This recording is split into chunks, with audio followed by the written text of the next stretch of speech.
Magandang umaga sa inyong lahat. Tinawag ko kayong lahat ngayong umaga dahil welcome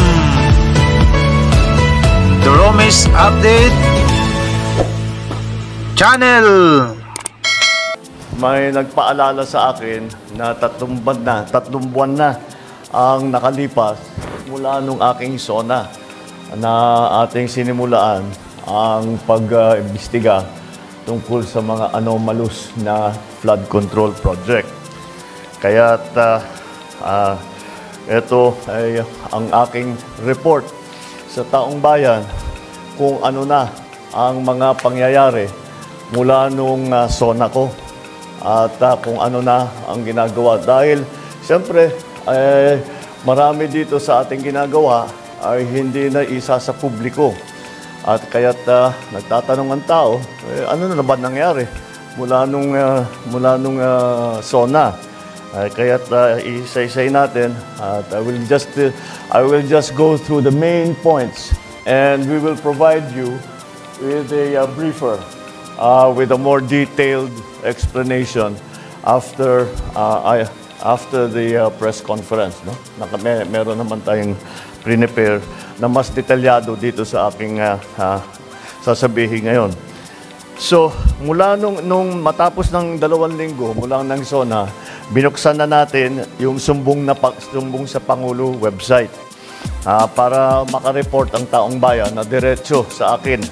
At mula noon, nakatanggap na yung sumbong sa Pangulo website ng more than 20,000 na report na ibinigay.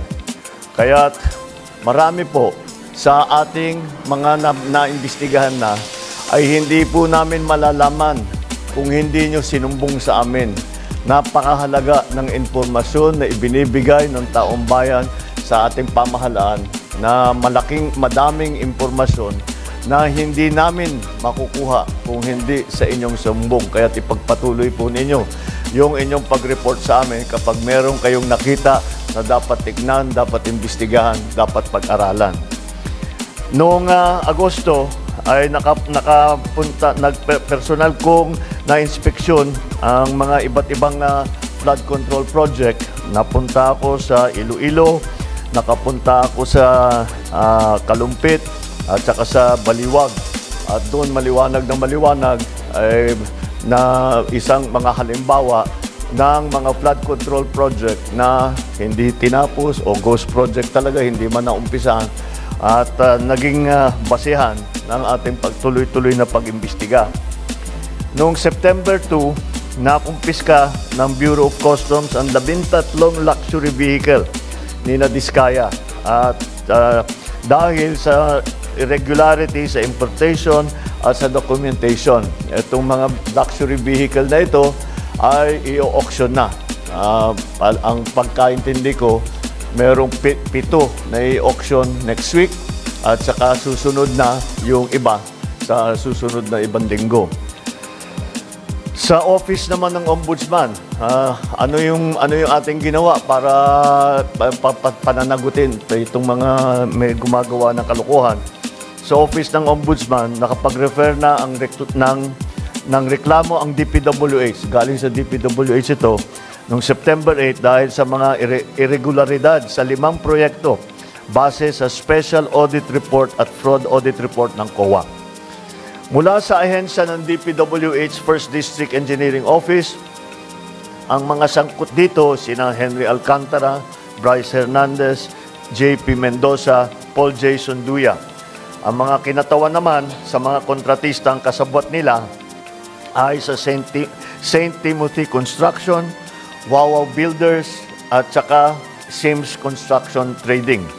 Lahat yung mga pangalan na yan, matagal na nating naririnig at ngayon ay sila ay napatunayan, nakasabwat dito sa mga ginagawa sa mga flood control project na hindi tama ang pagka-bid, hindi tama ang pagkakontrata, hindi tama ang pagka-implementasyon, hindi tama ang pagbayad. Isang buwan matapos na malunsad yung website, binuo natin ang Independent Commission for Infrastructure.